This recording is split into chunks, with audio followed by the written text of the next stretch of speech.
व्यक्ति क्या कहता है, पढ़ाई नहीं करूंगा, क्यों, समाधि लगानी है।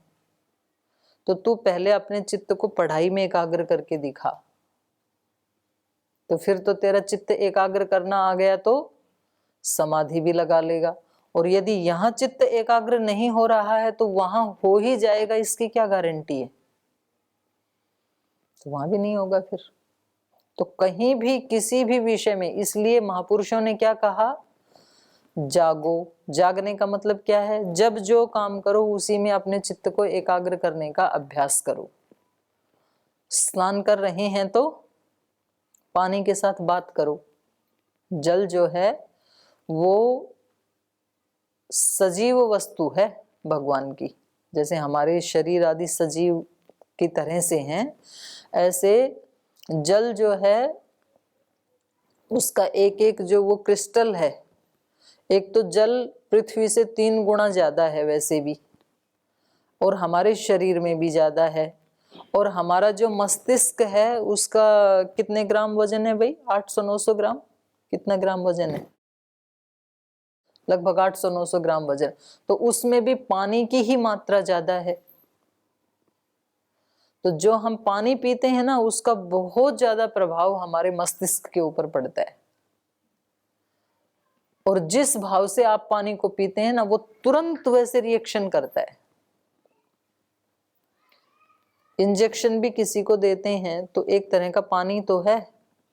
इसलिए हमारे यहाँ पर वैदिक धर्म में प्रथा है कि जो पानी इसमें रखा जाता है ना, यज्ञ में, पूजा में, फिर बाद में उसको छिटके मारते हैं पूरे घर में ले जा करके कि ये जल अभी अभिमंत्रित हो गया।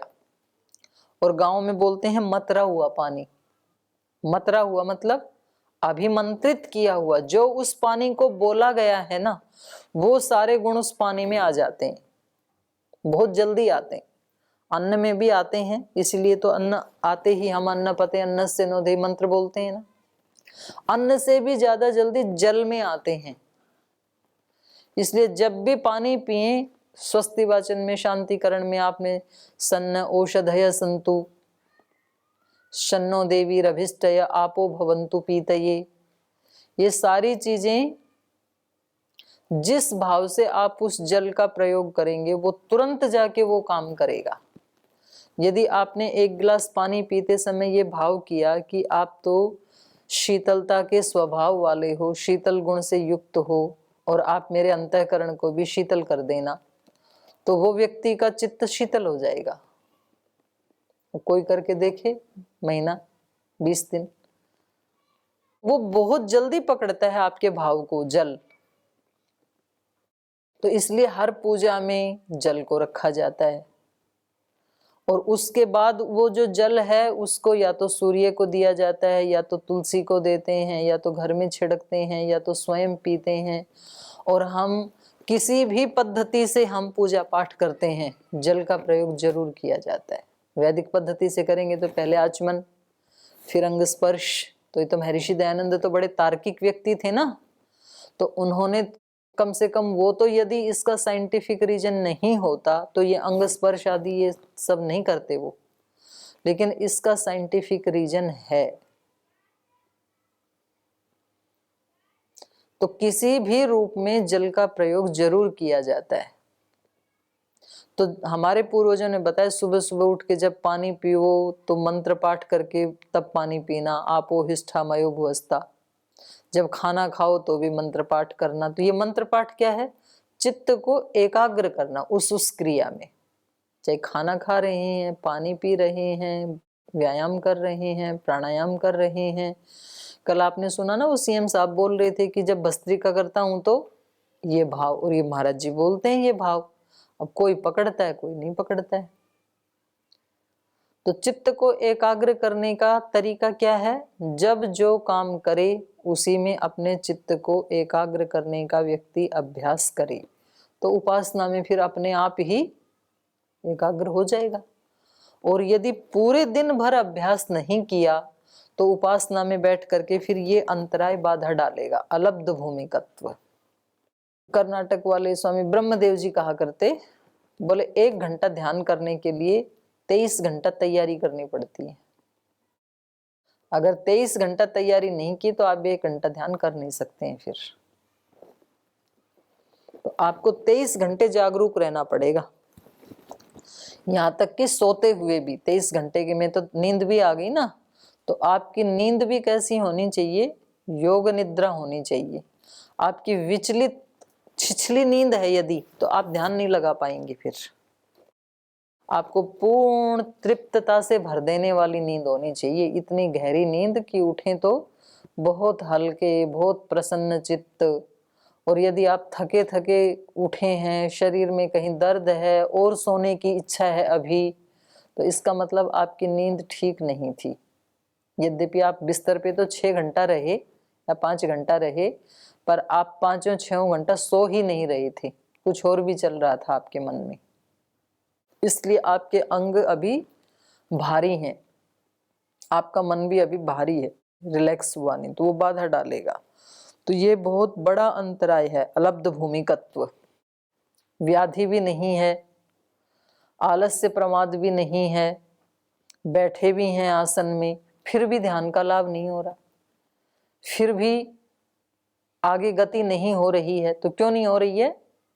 अलब्ध भूमिकत्व के कारण। शरीर स्वस्थ है, आलस्य प्रमाद भी नहीं किया, ठीक समय पे करते हैं संध्यावन भी, फिर भी गति नहीं हो रही है। तो इसका कारण है चित्त में एकाग्र भूमि का अभी लाभ नहीं हुआ। तो अब इस भूमि को प्राप्त करने के लिए हमें उपाय ये करना पड़ेगा कि जब जो काम कर रहे हैं उन कार्यों को करते हुए वहीं पर ही अपने चित्त को फोकस करने का अभ्यास करना है। फिर जाएगा चित्त इधर उधर, फिर पकड़ के लाओ, फिर भूल जाएंगे उस काम को करते हुए, फिर पकड़ के लाओ, फिर पकड़ के लाएंगे, फिर भूल जाएंगे, फिर पकड़ के लाओ। तो जैसे किसी बच्चे को ट्रेनिंग दी जाती है, बच्चे को आप कितनी बार मना करते हो? जैसे छोटा बच्चा हो, यहाँ आती इसको छेड़ेगा, फिर के नहीं नहीं इसको नहीं हाथ लगाते, फिर वो रुक जाएगा एक बार, फिर छेड़ेगा इसको, फिर हम कहेंगे नहीं इसको हाथ नहीं लगाते, इसको नहीं तोड़ते हैं। फिर कोई वस्तु उठा के नीचे डालेगा तो हम कहेंगे नहीं इसको ऐसे नहीं डालते हैं। फिर वो 1-2 सेकंड रुकेगा, फिर छेड़ेगा। कितनी बार बताना पड़ता है बच्चे को? 1000 बार बताती है माँ एक दिन में। और ये ट्रेनिंग लेते लेते थोड़े दिन के बाद जब बच्चा बड़ा होता है तो किसी चीज को नहीं डालता है नीचे, क्योंकि अब उसके मन को ट्रेनिंग होगी कि चीजें नीचे नहीं डाली जाती हैं। तो हमारा मन भी छोटे बच्चे जैसे ही ट्रेंड करना होता है, हमें बार बार अपने मन को बताना पड़ता है कि नहीं अभी आप इस काम में ही ध्यान रखो, उधर उधर की बातें नहीं सोचना। इससे अपने चित्त की एकाग्रता में, लब्ध भूमिकत्व में बाधा आएगी। तो ऐसे बार बार चित्त को ट्रेंड करते हैं तो फिर चित्त उधर जाना छोड़ देता है, फिर इधर ही एकाग्र हो जाता है, फिर नहीं जाता है। तो ये अंतराय हट जाएगा। अलब्ध भूमिकत्वम समाधि भूमि अलाभः। और एकाग्र के बाद फिर अगली भूमि में भी हम प्रवेश कर जाएंगे, निरुद्ध अवस्था में भी फिर हम पहुंच जाएंगे। महाराज जी को 2 सेकंड में नींद आती है, इसका राज क्या है? चित्त एकाग्र है उनका। जब जो काम करते हैं ना पूरे जोश जुनून आनंद तृप्ति के साथ करते हैं। जब योग करते हैं तो खो जाते हैं योग में, इतना आनंद की आस पड़ोस में भी जो बैठे हैं रोगी भी, उनके अंदर से भी हंसी के फंवारे छूटते हैं। उनको भूल ही जाते हैं कि इतना दर्द था मेरे को, उठ भी नहीं पा रहा था। ये एकाग्रता का परिणाम है। और जब कोई काम नहीं कर रहे तो तुरंत अपने चित्त को निरुद्ध किया और 2 सेकंड में असंप्रज्ञात समाधि। ऐसे चित्त को ट्रेंड कर दिया उन्होंने इतने वर्षों से। जब जो काम किया उस काम को करने में पूरे खो गए, पूरा आनंद लिया। फिर सारी दुनिया से, सारी ऐश्वर्य से, संपत्ति से सब नाते तोड़ के बस वहीं फोकस हो गए। वो जब किसी व्यक्ति से मिलते हैं तो आप देखना कैसे मिलते हैं, पूरे के पूरे वहां उपस्थित होते हैं। उस व्यक्ति से जो भी उसके बारे में पूछेंगे तो वो पता लग जाता है ना व्यक्ति के इंटेंशन का, तो पूरा इंटरेस्ट ले रहे होते हैं उसके बारे में पूछेंगे तो। नहीं तो दूसरा व्यक्ति कोई मिलने आया तो वो बात तो आपकी सुन रहा है, इधर से घड़ी भी देख रहा है, उधर से वो गाड़ी को भी देख रहा है, गाड़ी तैयार है, उधर से ड्राइवर की तरफ भी देख रहा है, वो तैयार खड़ा है। तो अगले वाले व्यक्ति को पता लग जाता है कि ये मेरी बात में रुचि नहीं ले रहा है, तो उसको भी फिर कुछ ज्यादा इंटरेस्ट नहीं आता है। ये जो बिजनेसमैन हैं, इनको तो ट्रेनिंग दी जाती है कि जब आप किसी व्यक्ति के पास जाओगे अपना सामान दिखाने के लिए, सेल करने के लिए, तो आप उस व्यक्ति को ऐसे तरीके से उसके सामने वर्णन करो अपने प्रोडक्ट का कि उसका पूरा का पूरा ध्यान आपकी तरफ हो।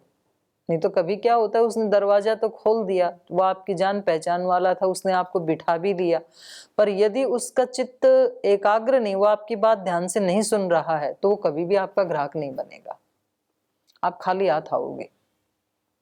और आपको भी दिखाते समय उसमें बिल्कुल डूब जाना है। ये आप दिखा तो रहे हो उसको अपना प्रोडक्ट, लेकिन आपको लग रहा है ये तो मेरी ड्यूटी है, आ गए, ये कहाँ मेरी बात सुनने वाला है, इसका तो अभी जाने का टाइम हो रहा है, लेकिन ठीक है मुझे भी भर के देना है फाइल में कि मैं एक घर में गया था। इस भाव से यदि आप दिखा रहे हैं तो आप कभी सोचना भी मत कि वो आपका ग्राहक बन जाएगा, क्योंकि आप तो खुद ही एकाग्र नहीं है, तो वो आपकी बात को सुन लेगा, ये तो अपेक्षा ही मत करना। तो जब हम खुद ही एकाग्र नहीं हैं तो भगवान हमारी बात, हमारी प्रार्थना सुन लेगा, ये तो कभी सपने में भी सोचना ही मत, क्योंकि आप तो खुद ही एकाग्र नहीं, तो वो क्यों सुनेगा। तो ऐसे ये महापुरुष एकाग्रता का और निरुद्ध अवस्था का अभ्यास करते हैं अपने सब कार्यों को करते हुए, छोटे से बड़े कार्य को करते हुए ऐसा अभ्यास कर लेते हैं वो, तो उनका ये अंतराय हट जाता है फिर। तो ये एक बड़ा अंतराय था, इसलिए इस पे ज्यादा चर्चा की हमने। अब अलब्ध भूमिकत्वम, समाधि भूमि अलाभ, अनवस्थितत्वम, लब्धायाम भूमौ चित्तस्य अप्रतिष्ठा। अनवस्थितत्व क्या है? चलो आपने बहुत प्रयास करके, पुरुषार्थ करके उस एकाग्रता को सिद्ध किया, लेकिन चित्त एकाग्र तो हुआ, पर उसमें ज्यादा देर आप नहीं रुक पाई। थोड़ी देर के बाद आपका चित्त फिर व्युत्थान अवस्था में आ जाता है। तो ये ऐसे होता है ना, जैसे उस रबड़ को ऐसे खींचते हैं हम और उसको छोड़ते हो फिर सिकुड़ जाता है, तो ऐसे हमारे चित्त की अवस्था होती है। तो ये होता है साधना की प्रारंभिक अवस्था में। हम, जैसे मैंने बच्चे का उदाहरण दिया कि बार बार उसको समझाते हैं, वो फिर वही करता है, ऐसे हम अपने मन को बार बार समझाते हैं उधर नहीं जाना, इधर ही एकाग्र, वो फिर बार बार जाता है। और थोड़ी देर के लिए यदि वो एकाग्र हो भी गया तो फिर कोई निमित्त, कोई बाधा आने से वो फिर वैसे ही हो जाता है। तो आपने अपने जीवन में भी देखा होगा, आप ऐसे संकल्प लेते हैं कि भाई हम आज से ना सब अपने काम बहुत श्रद्धा भक्ति से करेंगे, हम किसी के साथ कोई लड़ाई झगड़ा नहीं करेंगे, हम किसी की कोई हिंसा नहीं करेंगे, कोई कष्ट नहीं देंगे। और फिर कोई ऐसी सिचुएशन सामने आती है कि ये हमारी सारी प्रतिज्ञाएं एक तरफ रह जाती हैं और हम फिर वही करते हैं जो हमारा पुराना स्वभाव था। तो ये क्या है? अलब्ध भूमिकत्व। कभी ना कभी आपने देखा, आपका चित्त एकाग्र हुआ, आपने उस स्थिति को टेस्ट किया, एकाग्रता में क्या सुख होता है, किसी काम को पूरी एकाग्रता के साथ करने का क्या फल होता है, क्या परिणाम होता है, वो आपने अनुभव किया, लेकिन आप उसमें ज्यादा देर रुक नहीं पाए, लंबे समय तक उसको नहीं कर पाए, तो फिर वहीं चले जाएंगे। ये क्या हो गया? अनवस्थितत्व। लब्धायाम भूमौ, वो भूमि प्राप्त भी की, एकाग्र भूमि या निरुद्ध अवस्था। भूमौ लब्धायाम, भूमि के प्राप्त होने पर चित्तस्य अप्रतिष्ठा, चित्त वहां पर प्रतिष्ठित नहीं रह पाता है। अगला है अनवस्थितत्वानि, तो ये है समाधि प्रतिलंबे ही सती तद अवस्थितम स्यात् इति। कह रहे हैं समाधि यदि प्राप्त हो जाती है, अर्थात संप्रज्ञात समाधि प्राप्त होगी पहले, यदि किसी व्यक्ति को संप्रज्ञात समाधि की प्राप्ति हो जाती है तो तद अवस्थितम स्यात्, तो वहां थोड़ा रुकना चाहिए ना, फिर वो स्थिर होनी चाहिए। ऐसे नहीं होना चाहिए कि एक बार तो कभी संप्रज्ञात समाधि की अनुभूति हो गई और फिर वो 3, 4, 5, 6 महीने के लिए छूट गई, ऐसा नहीं होना चाहिए। एते चित्त विक्षेपा नव योग मला, तो ये जो 9 चित्त के विक्षेप हैं, इनको ही क्या कहा? योग मला। मल हैं ये योग के। योग प्रतिपक्षा, योग के विरोधी हैं ये 9। योगंतराया, योग के विघ्न हैं। योग अंतराया इति अभिधीयन्ते, तो इन नाम से ये पुकारे जाते हैं। योग मला, योग प्रतिपक्षा, योग अंतराया। तो ये 9 बताए, फिर इसके बाद 4 और बताई। दुख दोर्मनस्य, अंगमेजयत्व, श्वास प्रश्वासा, विक्षेप सह भुवः। कह रहे हैं ये जो 9 बताए थे, इन विक्षेपों के साथ ही होने वाले, विक्षेप सह भुव, उन विक्षेपों के साथ ही होने वाले ये 4 और हैं। दुख, दौर्मनस्य, और अंगम एजयत्व, अंगों का कांपना, और श्वास प्रश्वास, और श्वास प्रश्वास, ये 4 भी उनके ही साथ रहने वाले हैं, उन्हीं के साथ साथ होते हैं ये भी। तो दुख क्या है? तो कहा दुख आध्यात्मिकम, आधि भौतिकम, आधि दैविकम च। 3 प्रकार के दुख होते हैं, तो ये भी अंतराय ही है अपने आप में। और इन 3 दुखों में भी आधि भौतिक और आधि दैविक तो कभी कभी होते हैं, सबसे ज्यादा दुख होते हैं आध्यात्मिक। तो ये भी अंतराय हैं। जब व्यक्ति अपने ही चीजों से परेशान होता है, अपने ही स्वभाव से, अपने ही कर्मों से, अपनी आदतों से, तो ये भी तो बाधा है ना समाधि में। और कहीं कोई आधि भौतिक आधि दैविक दुख हो तो वो भी बाधा डालता है। कहीं अतिवृष्टि हो, अनावृष्टि हो, या फिर किसी प्राणी से कोई कष्ट मिल जाए तो ये भी बाधा है। तो दुख भी अपने आप में बाधा है। दुख क्या है? ये न अभिहता प्राणिनः तद उपघाताय प्रयतन्ते तद दुखम। ये दुख की परिभाषा कर दी, भाष्यकार ने की, सूत्रकार ने नहीं की। भाष्यकार कह रहे हैं ये न अभिहता प्राणिनः, जिससे परेशान होकर के, अभिहत होकर के प्राणी, तद उपघाताय प्रयतन्ते, उसको हटाने के लिए प्रयास करते हैं, तद दुखम, दुख वो है। दोर्मनस्य क्या है? दोर्मनस्यम इच्छा विघाता चेतस क्षोभः। अपनी इच्छा का विघात होने से चित्त में जो क्षोभ उत्पन्न होता है उसको कहेंगे दोर्मनस्य। माने मन में एक प्रसन्नता का भाव नहीं रहता है, एक संतोष का भाव नहीं रहता है। सुमनस्य का अपोजिट दौर्मनस्य, सौम्यता नहीं रहती है चित्त में। और यद अंगानि एजयति कंपयति तद अंगम एजयत्वम। और चित्त की ऐसी अवस्था या शरीर की ऐसी अवस्था जिससे अंगों में कंपन उत्पन्न होता है, उस ये भी अपने आप में एक अंतराय है। जैसे शरीर से बैठना चाहें तो शरीर में कंपन होती है, कभी कमर में होती है, कभी पैर में होती है, या गर्दन में होती है। कंपन का मतलब है अस्थिरता। कंपन का मतलब जरूरी नहीं है ऐसे ऐसे ही हिले उसी को कंपन कहेंगे। कंपन का मतलब है अस्थिरता। या चित्त में भी होती है। तो अंग कहने से यहाँ पर बाह्य अंग भी ले लिए जाएंगे और आंतरिक अंग भी ले लिए जाएंगे। तो ये भी अपने आप में बाधा है, क्योंकि स्थिर आसन की परिभाषा क्या दी है? स्थिर सुखम आसनम।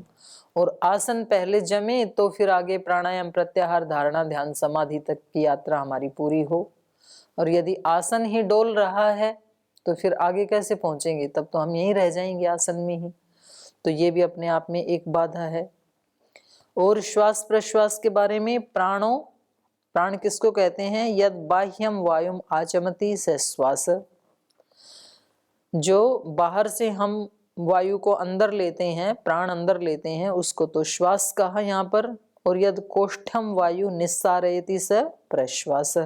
जो अंदर की वायु को छोड़ते हैं उसको प्रश्वास कहा।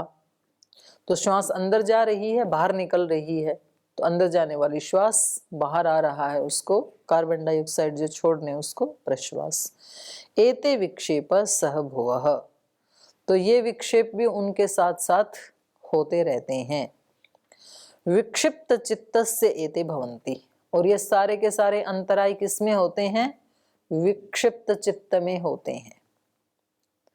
तो जिनको अभी ये अंतराय हैं, जिनका चित्त एकाग्र नहीं है, लब्ध भूमि नहीं है, तो उन सब का चित्त कैसा माना जाएगा? विक्षिप्त चित्त। यद्यपि साधक की दृष्टि से विक्षिप्त चित्त भी बड़ी अवस्था होती है, ऊंची अवस्था ही होती है। सामान्य रूप से तो व्यक्ति क्षिप्त और मूढ़ में ही रहता है,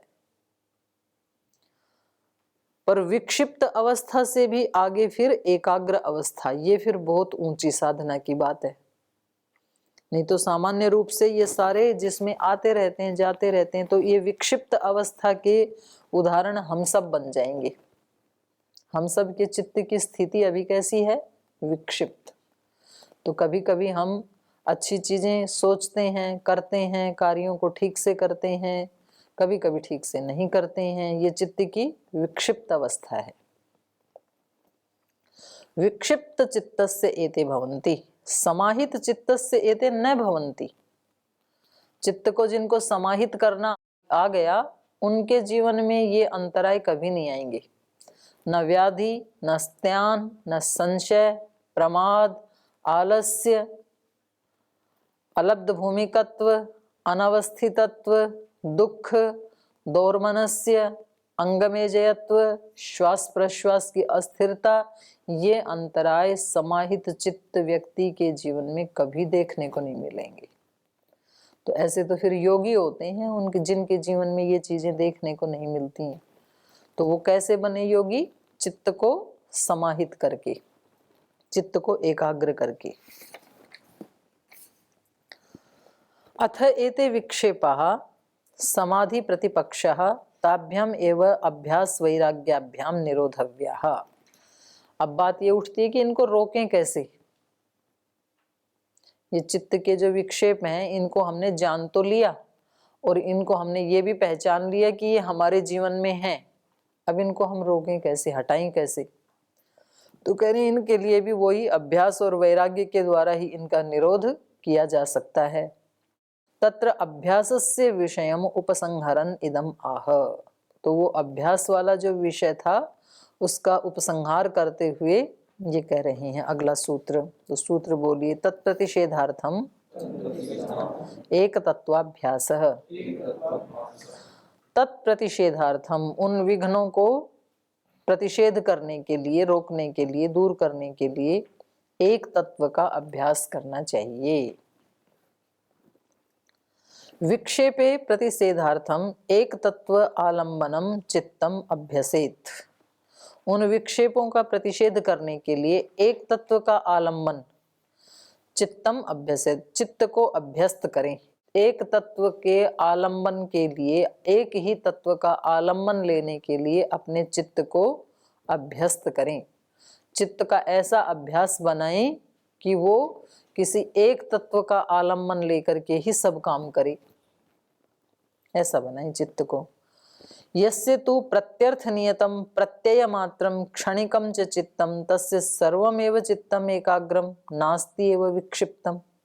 कह रहे हैं जिस बौद्ध के मत में, यस्य मतलब जो बौद्धों का क्षणिकवादी, जिस क्षणिकवादी के मत में प्रत्यर्थ नियतम प्रत्यय मात्रम, उनके मत में क्या है? बुद्धि प्रत्यर्थ नियत है और सारे ज्ञान क्षणिक हैं। तो कह रहे हैं उनके मत में तो प्रत्यय मात्रम क्षणिकम च चित्तम, चित्त क्षणिक है। एक चित्त जो एक क्षण पहले था वो नष्ट हो गया, अब अगले क्षण में जो मेरा चित्त है वो बिल्कुल नया है पहले वाले से, फिर आगे आने वाले क्षण में वो बिल्कुल नया है। तो कह रहे हैं तस्य सर्वमेव चित्तम एकाग्रम, उनके मत में तो सारे चित्त एकाग्र ही हैं। नास्ति एव विक्षिप्तम, विक्षिप्तता का कहीं अवकाश ही नहीं है, क्योंकि एक ही तो क्षण चित्त रहा। अगर वो दो क्षण भी रहे तो हम ये माने कि एक क्षण में वो विक्षिप्त हो गया होगा, पर जो है ही क्षणिक तो वो तो अपने आप में एकाग्र ही है, तो उसको तो विक्षिप्त वो कभी होगा ही नहीं, और उसको एकाग्र करने की कभी कोई साधना करने की आवश्यकता ही नहीं है। यदि पुनः इदम सर्वतः प्रत्याहृत्य एकस्मिन् अर्थे समाधीयते तदा भवति एकाग्रम इत्यतः न प्रत्यर्थ नियतम। उनसे कोई पूछे कि भाई आपके मत में चित्त को एकाग्र करने का जो साधना है उसका क्या प्रयोजन है, क्योंकि आपके मत में तो चित्त हर क्षण नष्ट हो जाता है, क्षणिक है, तो आप किसको एकाग्रता कहेंगे? तो यदि वो कहें यदि पुनः इदम सर्वतः प्रत्याहृत्य, सब तरफ से चित्त को हटा करके वापस ला करके, प्रत्याहृत्य एकस्मिन अर्थे समाधीयते, किसी एक ही पदार्थ में हम समाहित करना चाहते हैं, तदा भवति एकाग्रम, तब हम कहेंगे कि चित्त एकाग्र हो गया। तो कह रहे हैं इत्यतः न प्रत्यर्थनीयतम, यदि आप ऐसा मानते हो तो फिर आपके मत में ये क्षणिकवाद नहीं चलेगा, चित्त क्षणिक नहीं हो सकता है, क्योंकि सब तरफ से जब आप हटाएंगे तो वो तो एक क्षण से ज्यादा समय हो गया ना, और आपका ज्ञान प्रत्यर्थ नियत नहीं हो पाएगा,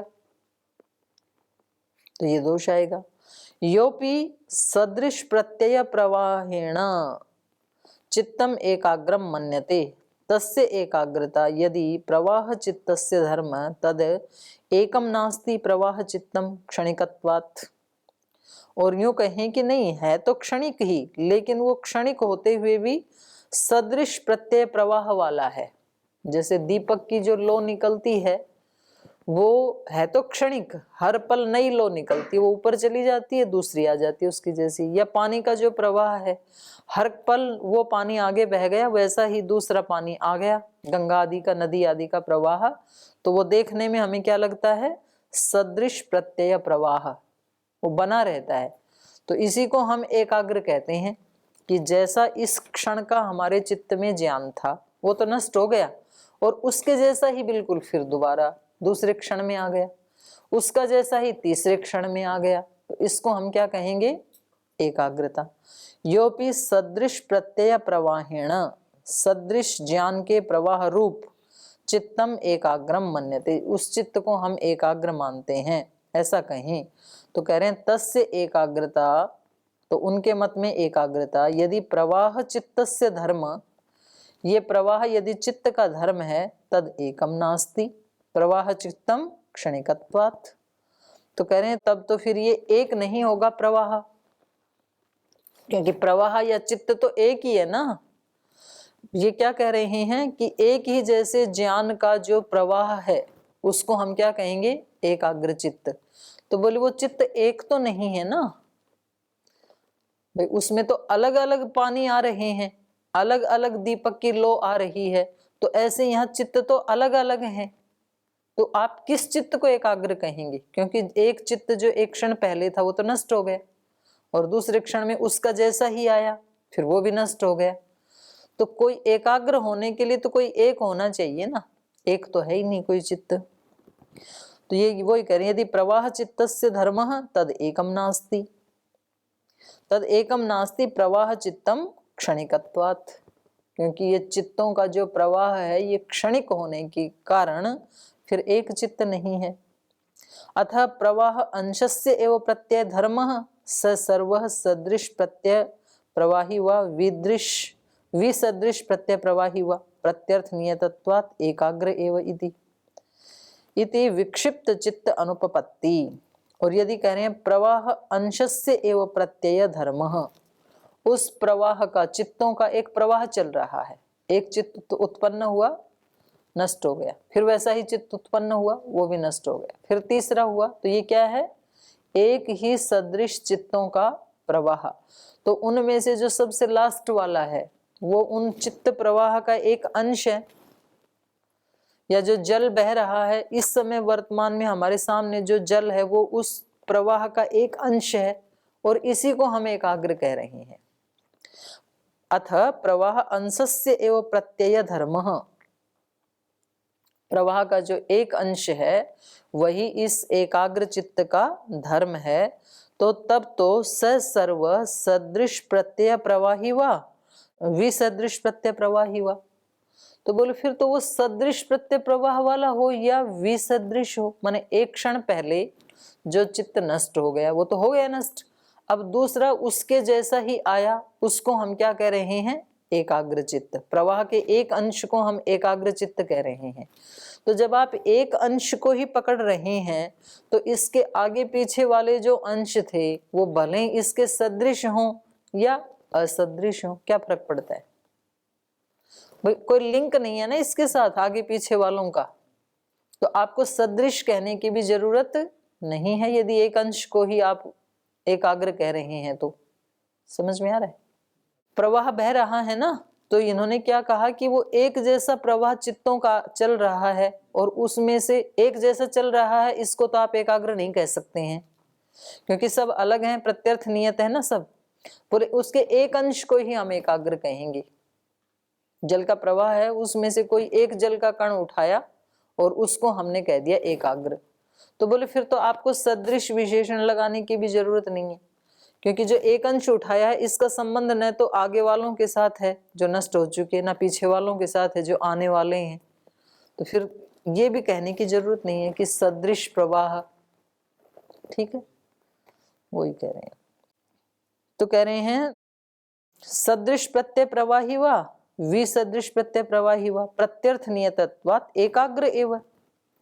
वो तो प्रत्यर्थ नियत होने के कारण वो चित्त एक अंश तो एकाग्र ही है, वही पहले वाली ही बात।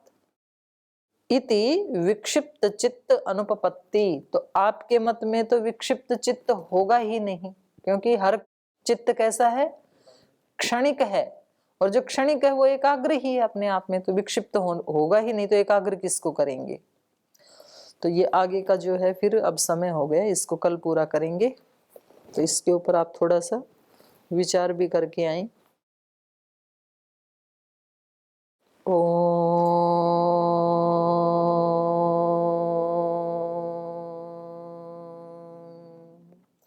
शांति शांति शांति।